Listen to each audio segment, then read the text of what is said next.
Nails be drip, screenshot. Nails be gleaming like a wristwatch. Stay on freeze, it's an ice shop. Ain't too many, got what I got. Nails be dripping, nails be dripping, nails be dripping.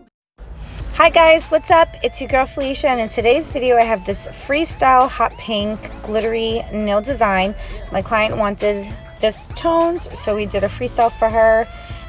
Just a watch me work video. If you don't want to watch the video, you're gonna fast forward to 2 minutes. That way you can see, so I have a timestamp here.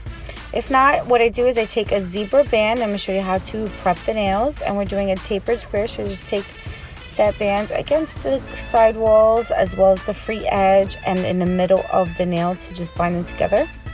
Also, so that way you don't have any harsh edges when you go to apply the acrylic. Then taking my favorite filing nail file. This is an 8080 red large grit, and it's amazing. I will link it down below where I got it. Just taking in the side walls, going up and down, side to side. To prep the nails, you're going to go in with a pH dehydrator or any dehydrator that you have, as well as a primer. This one is from Young Nails. You want to use 2 coats of this. If you don't do 2 coats, it will come off. By doing the 2 coats, it ensures like at least a 3 to 4 week for your clients to stay. So definitely check this out. Then what I like to do is just take a clear coat of Core Clear or any clear that you have. In case you want to change your color acrylic later, it won't leave any staining on the nail bed, but you can also change it without any hard time. So you want to just do that on every nail. This is completely optional. You can skip it if you want. I like to do it because there will be staining if you don't on your nail bed, but that's completely up to you. Then going in for the star of the show, and this is from SugarandCream. This is the color Rockstar. It's this neon hot pink with a little bit of a reddish undertone. It's a very unique color and I love it.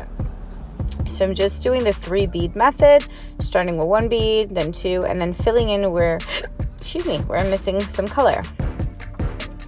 I also applied that to the index finger because I wanted to do an ombre. So you're going to put it about a little more than halfway up, about the middle, a little more than the middle. And then you're going to just, when you get to the center of the nail, you're just going to put a very thin coat and just blend it out, fade it. Because if you don't do that, if it's too harsh of a line, when you go to do the ombre, it will be harder to make that disappear.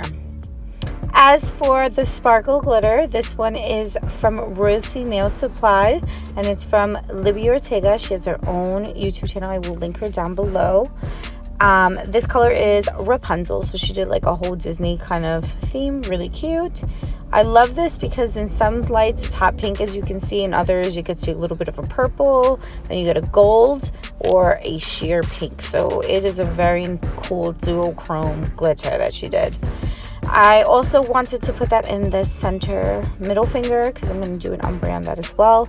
But unfortunately, I was off frame when I did it, so I'm sorry. Ugh, I'm the worst.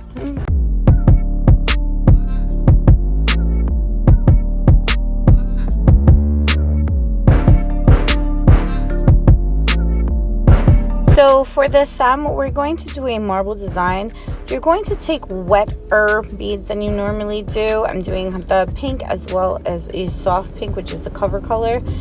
The camera angle here, I don't know what's going on, but I think it's just because the image, the hot pink is just overpowering.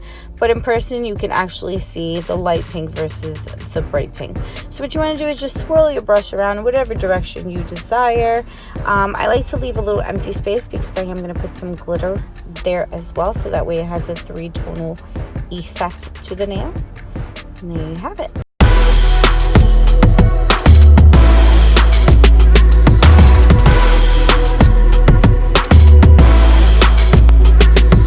So I'm going in with Mia Secrets Cover Pink.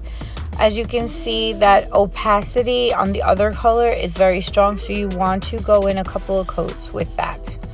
After you've done your ombre, you're going to go straight into a clear acrylic, so that way you encapsulate the colors as well as the glitters. If you don't do it A lot of the color acrylics will, you'll see the color underneath. It'll file it off, especially the glitters as well. The glitters will pop right out. So you want to enclose it, kind of act like a sandwich effect. So I also did ombre in the center nail as well. However, I was off camera because I suck at life. But I do try to explain it to you better in the next clip that I am in focus, so I can show you later. Okay, so we're going to do another marble on the pinky finger. So you can see a little bit more of that light pink effect. But again, I was just, I don't know, fighting with my brush, I guess, to get what I was trying to do. Just make sure the beads, again, are really wet. Not too wet, because then you can't pick up the product, but enough that you can swirl it around and then add that glitter in the areas where you desire. As for the ring finger, again, I'm going to do the whole thing in glitter. The ring fingers are going to actually have the 3D design of the flowers, so I wanted it to match and be cohesive with both fingers. For my middle finger, I also ombre that as well, so it has the glitter in the center, but I did a little different. Instead of doing it halfway down with the glitter, I ombre the cover pink first downwards until it like fades out, and then I took the center and added some glitter, but I also kind of just cut it off at the edge. It's kind of hard to explain because I'm off camera, so a big portion of it you will see is clear, and then it fades into glitter. It's really pretty. Yeah. So as for the ombre, getting back to it, I did again the 3 bead method, starting with that pink about halfway, and I let it just dry a little bit. So when you're doing an ombre, again, just make sure the top piece of that ombre is thinned out, because again, it will make it hard to ombre or show that color through. So as you can see, it's very thin at the top. Then taking Mia Secret's cover pink, I'm going to go right over that area, starting in the center and bringing it downwards as you fade out.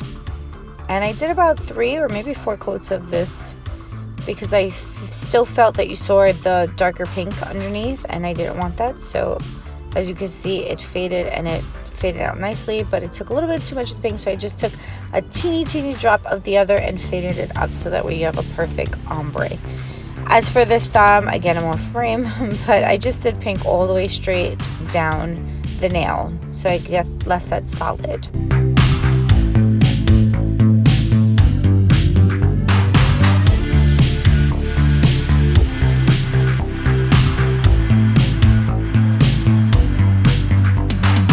Once again, it's important to encapsulate your glitter designs as well as the color, so that way when you file with the e-file, it will not chip away. I actually filed and buffed the nails off camera just to save time, so as you see here, it's nice and perfect. So we decided to do both matte top coat as well as shiny. So the ones that have actual color on the nails are going to be matte, and the ones that have anything with glitter is going to be shiny.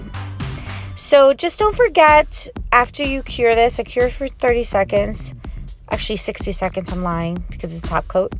After you do that, you want to also do the bottom of the nails that have the clear. As you can see, it just pops it even more, makes it more see-through. So again, just underneath for 60 seconds. Now we're going to do the 3D design. I'm going in with DailyCharme adhesive, gem glue adhesive. I'm taking a center stone, rhinestone, as well as baby baguette stones around it to be the center of my flower. With this, what I like about this is you can maneuver those stones as much as you want to make it perfect, instead of it drying so quickly that you can't fix it. So that's good about this gem glue. It's the first time I'm using it. I'm trying to see how long this lasts on my client without it coming off, but who knows. So once you've put that in, you put it in for 30 seconds to cure it, so that way the design sticks. As for the flower, you're going to take a 3D nail brush. I will link it down below, as well as any white that you have, and take a little dollop of it, and you just kind of just follow the design of a leaf. This one was giving me a hard time of what I wanted to do. It was looking funky.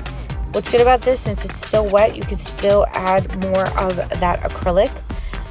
and shape it out to your desired liking, instead of taking out the whole design and starting over.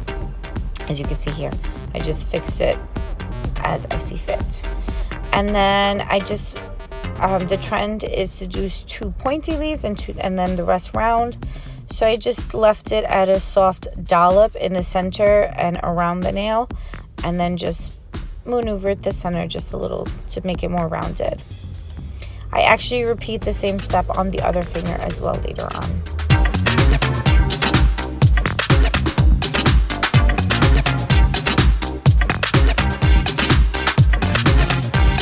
So now what I want to do is like a swirl effect with the glitter rhinestones. I can't talk. So I added a square and I kind of moved it on the sideways, as well as 3 small teardrops. And then I'm just going to take rhinestones in different sizes of the round, from biggest to smallest, going around the top of the nail towards the free edge, so it gives like this S shape. And I actually repeat the steps on the other nails. So I'm going to stop talking. I hope you guys enjoy the rest of the video and the music. Until my next one, I love you guys. Please don't forget to subscribe. And until the next one, bye.